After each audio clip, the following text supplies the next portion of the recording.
Alors 2013, c'est une année de transition, puisque c'est l'année où on commence à penser qu'on sort vraiment de la crise dans un certain nombre de pays, aux États-Unis, au Royaume-Uni, au Japon, et même à la fin de l'année, on voit des signes favorables dans les pays du sud de la zone euro. Ceci est dû à des expériences de politique monétaire très intéressantes et très originales, avec des très fortes expansions monétaires aux États-Unis, au Royaume-Uni, au Japon. Au Japon, on a parlé des Abenomics, du nom du Premier ministre, et dans ces trois pays, il y a eu de considérables injections de liquidités dans l'économie qui ont fini par faire remonter les cours boursiers, remonter les prix de l'immobilier, repartir la demande des ménages. Et donc on a une reprise économique qui est d'abord tirée par la politique monétaire, mais dont on voit pendant l'année 2013 qu'elle s'étend au reste de l'économie et qu'on voit que les entreprises commencent à investir plus, que les commandes repartent et que même que le commerce extérieur, en particulier aux États-Unis, s'améliore. Donc c'est une transition vers une reprise qui est vraiment une reprise plus globale dans ces trois pays. Dans la zone euro, bien sûr, c'est plus pénible, parce que la politique monétaire est beaucoup moins expansionniste, et donc la reprise est beaucoup plus lente, mais on commence aussi à voir un peu plus de consommation, beaucoup plus d'exportation en Espagne, par exemple au Portugal, et puis avec la baisse des prix, l'inflation beaucoup plus faible, du pouvoir d'achat qui était rendu aux salariés et qui permet de soutenir la demande.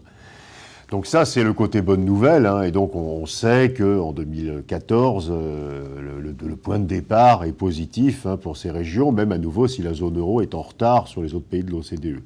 Le point négatif de 2013, c'est le déclenchement de la crise dans certains pays émergents, grands émergents, le Brésil, l'Inde, la Turquie, l'Afrique du Sud, l'Indonésie. C'est une crise assez traditionnelle. Ces pays avaient des déficits extérieurs très importants parce qu'ils avaient une demande intérieure très dynamique. Et à un certain moment, vers la fin de 2012 et surtout à partir du printemps de 2013, justement quand on a pensé que les politiques monétaires avaient besoin d'être moins expansionnistes maintenant, aux États-Unis en particulier, les investisseurs ont eu beaucoup plus d'hésitation à financer ces déficits extérieurs. Et on a commencé à voir l'affaiblissement des devises de ces pays, puisque les déficits extérieurs plus compliqués à financer, le recul des cours boursiers, et puis le freinage de la croissance, puisque comme les devises de ces pays s'affaiblissent, tout ce qui est importé devient plus cher, et ceci freine la consommation intérieure. Donc c'est un peu une divergence. Le monde OCDE, pendant l'année 2013, se redresse à des rythmes différents, plus lent en Europe, plus vite ailleurs.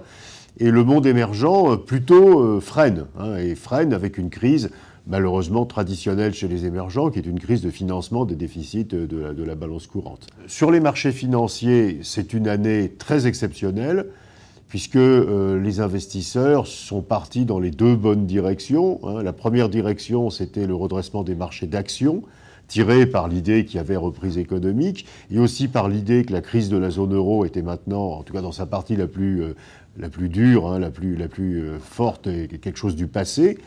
Et puis la seconde idée, ça a été les politiques monétaires très expansionnistes, en particulier au Japon, qui faisaient remonter les prix des actifs.